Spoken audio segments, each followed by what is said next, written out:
5 തലമുറകളായി നിങ്ങൾക്കൊപ്പം PRS hospital. അമ്മ തുറമുഖത്ത് അമ്മ കപ്പലുകൾ വരാൻ തുടങ്ങുന്നു. എന്താണ് വിഴിഞ്ഞം ഇന്റർനാഷണൽ സീ പോർട്ടിന്റെ മദർ പോർട്ട് എന്ന കാഴ്ചപ്പാട്? എല്ലാവരും പറയാറുണ്ട്, പോർട്ടുകളെ കുറിച്ച് പറയാറുണ്ട്, മദർ പോർട്ട് എന്ന് പറയുന്നു. എന്താണിത്? കേരളത്തിലും ഭാരതത്തിലും ലോകത്തിന്റെ വിവിധ ഭാഗങ്ങളിലും വ്യത്യസ്ത തോതുകളിൽ പോർട്ടുകളുണ്ട്, അല്ലെങ്കിൽ തുറമുഖങ്ങളുണ്ട്. തുറമുഖങ്ങളിലൂടെ സംഭവിക്കുന്നത് വലിയ കപ്പലുകളിൽ കണ്ടെയ്നറുകളിലാക്കി പെരിഷബിളായിട്ടുള്ള എന്ന് പറഞ്ഞാൽ ഒരു നിശ്ചിത ദിവസത്തിനകം ചീത്തയായി പോകുന്ന, പ്രത്യേകിച്ച് ഫുഡ് പ്രോഡക്ട്സ് ആണ്, ഭക്ഷ്യോൽപ്പന്നങ്ങളാണ്. അതൊരു നിശ്ചിത ദിവസം കഴിഞ്ഞു പോയാൽ, പ്രത്യേകിച്ച് പ്രോസസ്സ് ചെയ്ത ഫുഡാണെങ്കിൽ അത് ചീത്തയാകാൻ സാധ്യതയുണ്ട്. എത്ര കണ്ടെയ്നറിൽ ഫ്രീസറിൽ വെച്ചാൽ അത് ചീത്തയാകാൻ സാധ്യതയുണ്ട്. അങ്ങനെയുള്ള പെരിഷബിൾ ആയിട്ടുള്ള സാധനങ്ങളും നോൺ പെരിഷബിൾ ആയിട്ടുള്ള സാധനങ്ങളും മാർക്കറ്റിൽ വില ഫ്ലക്ച്വേറ്റ് ചെയ്തുകൊണ്ടിരിക്കുന്ന ഓരോ നിമിഷവും, ഇപ്പൊ സ്വർണം പോലുള്ള ഓരോ ദിവസവും ഫ്ലക്ച്വേറ്റ് ചെയ്തുകൊണ്ടിരിക്കുന്ന ഡയമണ്ട്, വജ്രം, ഇങ്ങനെയുള്ള സാധനങ്ങളൊക്കെ ഉള്ള വസ്തുക്കളെ അങ്ങോട്ടും ഇങ്ങോട്ടും ലോകത്ത് കൊണ്ടുപോകുന്നതിന് വലിയ തടസ്സങ്ങളുണ്ട്. ഇപ്പൊ സാധാരണ കപ്പലുകൾ ചെയ്യുന്നത് അതിൽ കൊണ്ടുപോകാൻ പറ്റുന്ന കണ്ടെയ്നറുകളുടെ എണ്ണത്തിനനുസരിച്ച് കൊണ്ടുപോകും. മദർ പോർട്ടിന്റെ കപ്പലുകൾക്ക് പോകുന്നതിന് കടലിന്റെ ആഴം വലിയൊരു വിഷയമാണ്. വിഴിഞ്ഞത്തിന്റെ ഏറ്റവും വലിയ പ്രത്യേകത 20 മീറ്ററിൽ കൂടുതൽ ആഴമുണ്ട് വിഴിഞ്ഞം പ്രദേശത്തിന്റെ കടലിന്. അതേസമയം മറ്റ് കൊച്ചി പോലുള്ള സ്ഥലങ്ങളിലാണെങ്കിൽ 10 മീറ്ററിന് താഴെയാണ്.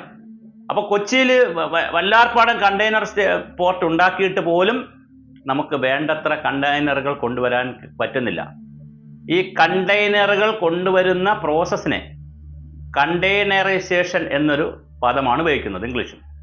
അപ്പോൾ കണ്ടെയ്നറൈസേഷൻ നടത്താൻ ചെറിയ പോർട്ടുകൾക്ക് പരിമിതിയുണ്ട്.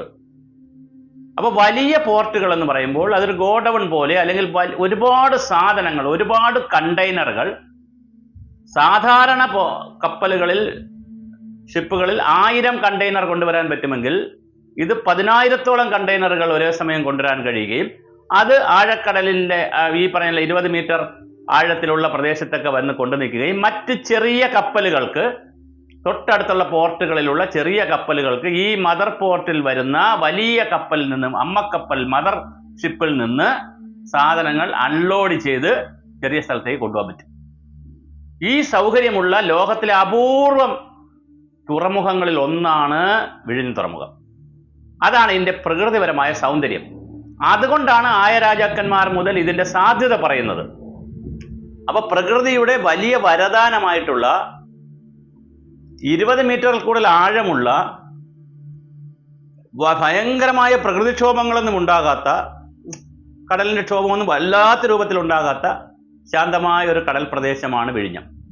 അതുകൊണ്ട് തന്നെ അതൊരു മദർ പോർട്ടായിട്ടാണ് ഇപ്പൊ വികസിപ്പിച്ചിരിക്കുന്നത്.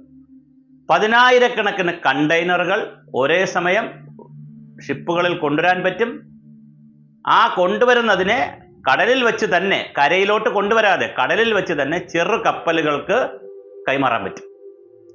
അത് പക്ഷെ വേറൊരു രസകരമായ കാര്യം, ഇതൊന്നും മാനുവൽ അല്ല. ഏത് ഐറ്റം ഏതെല്ലാം കണ്ടെയ്നറിലാണ് കൊണ്ടുവരുന്നതെന്നും അതെല്ലാം വളരെ മെക്കനൈസ് ചെയ്തിട്ടുള്ള സംവിധാനത്തിലൂടെ തന്നെ ഷിപ്പുകളിൽ, മദർ ഷിപ്പിൽ നിന്ന് മറ്റ് ചെറിയ ഷിപ്പുകളിലേക്ക് മാറ്റാൻ കഴിയും കൊണ്ടുവരുന്ന ഐറ്റങ്ങൾ. അപ്പൊ അങ്ങനെ വരുമ്പോഴുള്ള ഗുണം, ഒരു ദിവസം കൊണ്ട് തന്നെ ഒരു രാജ്യത്തുള്ള വസ്തു പെരിഷബിൾ ആണെങ്കിലും മറ്റു രാജ്യത്ത് എത്തിക്കാൻ കഴിഞ്ഞാൽ, ഒരു രാജ്യത്തുള്ള വസ്തു വലിയ വില വ്യത്യാസം ഉണ്ടാകുന്നതിന് മുമ്പ് അടുത്ത രാജ്യത്ത് എത്തിക്കാൻ കഴിഞ്ഞാൽ, നമ്മളുടെ അന്താരാഷ്ട്ര ചരക്ക് നീക്കം എന്ന് പറയുന്നത് വൻപിച്ച സാധ്യതയായിരിക്കും, വലിയ സാധ്യതയായിരിക്കും. ഏതൊരു രാജ്യത്തെ ഏതൊരു വസ്തുവും മറ്റൊരു രാജ്യത്ത് വളരെ പെട്ടെന്ന് എത്തിക്കാൻ കഴിയും.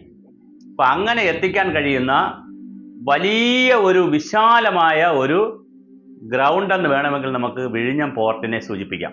മദർ പോർട്ട് എന്ന് പറയുന്നത് പോർട്ടുകളുടെ, അല്ലെങ്കിൽ പിന്നെ ഇതുപോലത്തുള്ള പ്രദേശങ്ങളുടെ രാജ്ഞി എന്ന് നമുക്ക് പറയാം.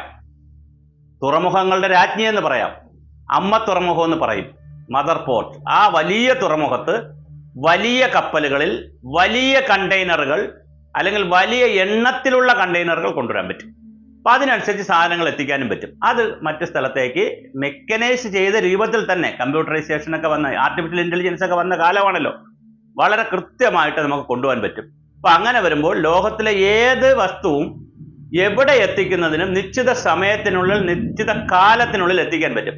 അപ്പൊ ഈ കണ്ടെയ്നർ കൊണ്ടുപോകുന്നതിന് വേണ്ടിയിട്ടാണ് റെയിൽവേ കണക്ടിവിറ്റി വേണം. നമ്മൾ കണ്ടിട്ടില്ലേ, പെട്രോളിയം ഒക്കെ രാജ്യത്തിന് ഒരു ഭാഗത്തുനിന്ന് ബോംബെയിൽ നിന്നൊക്കെ റെയിൽവേ വഴി പെട്രോളിയം ടാങ്കുകൾ ഇങ്ങനെ കൊണ്ടുവരണം കണ്ടിട്ടില്ലേ. അതുപോലെ തന്നെ സാധനങ്ങൾ, ചരക്ക് തീവണ്ടികൾ കണ്ടിട്ടുണ്ടല്ലോ, ഒരു രാജ്യത്തിന്റെ ഒരു അറ്റത്ത് നിന്ന് മറ്റു രാജ്യത്തേക്ക് ചരക്ക് കൊണ്ടുപോകുന്ന കണ്ടിട്ടില്ലേ. ഫുഡ് പ്രോഡക്ട്സ്, ആന്ധ്രയിൽ നിന്ന് അരി വരുന്നതും പഞ്ചാബിൽ നിന്ന് ഗോതമ്പ് വരുന്നതൊക്കെ നമ്മൾ കണ്ടിട്ടില്ലേ. മനുഷ്യർ കയറ്റാത്ത ട്രെയിനുകളിൽ വരുന്ന കണ്ടിട്ടില്ലേ. അതുപോലെ ചരക്ക് ഗതാഗതം പോലെ തന്നെ അത് ട്രെയിൻ ചെയ്യുന്നതാണെങ്കിൽ ഇപ്പൊ ഫ്ലൈറ്റിലൊക്കെ കൊണ്ടുപോകുന്നതിന് ഒരു ലിമിറ്റ് ഉണ്ട്, നമുക്ക് കൊണ്ടുപോകാൻ പറ്റുന്ന ഒരു ലിമിറ്റ് ഉണ്ട്. പക്ഷേ 10,000-കണക്കിന് കണ്ടെയ്നറുകളിൽ ഫുഡ് പ്രോഡക്ട്സുകൾ അടക്കമുള്ള എല്ലാ പ്രോഡക്ട്സുകളും, പിന്നെ അത് റാ മെറ്റീരിയൽസും, പ്രോഡക്ട്സ് എന്ന് പറയുമ്പോൾ പ്രോഡക്ട്സ് മാത്രമല്ല, ഇപ്പൊ റാ മെറ്റീരിയൽസും, നമ്മൾ കുരുമുളക്, കോഫി, എന്തെല്ലാം റാ മെറ്റീരിയൽസ് ആണ്, റബ്ബർ പോലെ എന്തെല്ലാം സാധനങ്ങളാണ് നമ്മൾ മറ്റു സ്ഥലത്തേക്ക് കയറ്റി അയക്കുകയും ഇറക്കുമതി ചെയ്യുകയും ചെയ്യുന്നത്. അപ്പൊ അങ്ങനെ ഇമ്പോർട്ടിനും എക്സ്പോർട്ടിനും ആവശ്യമായ എല്ലാ കാര്യങ്ങളും ചെയ്യുന്നതിന് വേണ്ടിയിട്ടുള്ള ഒരു മദർ പോർട്ട് എന്നുള്ള രീതിയിലാണ് ഈ പോർട്ടിനെ വിഭാവനം ചെയ്ത് വന്നിരിക്കുന്നത്.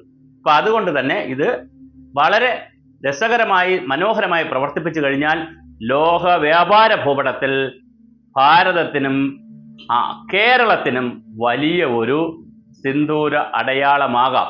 എൻ്റെ ഏക ആശങ്ക, അതുകൂടി പറഞ്ഞ് ഞാൻ അവസാനിപ്പിക്കാം, ഇത് കേരളത്തിലാണ് ചെയ്തിരിക്കുന്നത് എന്നുള്ളൊരു ആശങ്ക ഉണ്ട്. കാരണം കേരളത്തിൽ ഇതുപോലെ വന്നിട്ടുള്ള പുതിയ പുതിയ പോർട്ടൊന്നും ഇതുവരെ വന്നിട്ടില്ല. പോർട്ട് ആദ്യമായിട്ടാണ് വരുന്നത്. ഞാൻ പറഞ്ഞ പുതിയ പുതിയ ഇനിഷ്യേറ്റീവ്സുകളെ അത്ര കണ്ട് ഹൃദയവിശാലതയോടുകൂടി സ്വീകരിക്കുന്ന ഒരു സമൂഹമല്ല നമ്മൾ. പല ന്യായങ്ങൾ, പല കാര്യങ്ങൾ പറഞ്ഞ്, തൊഴിൽ പ്രശ്നങ്ങളും തൊഴിൽ സമരങ്ങളും ഒരുപാട് കാര്യങ്ങൾ, ഞാൻ ഒന്നിനെയും തെറ്റാക്കി പറയുന്നതല്ല, പക്ഷെ ഒരുപാട് കാര്യങ്ങൾ പറഞ്ഞിട്ട് തളർത്തുന്ന ഒരു രീതി നമുക്കുണ്ട്. പക്ഷെ വിഴിഞ്ഞം പോർട്ടിനെ സംബന്ധിച്ചിടത്തോളം അതൊരു മദർ പോർട്ട് എന്നുള്ള നിലയിൽ വളർന്ന് വലുതാകാനുള്ള സാധ്യത ഉണ്ടെങ്കിൽ അത് വളരട്ടെ.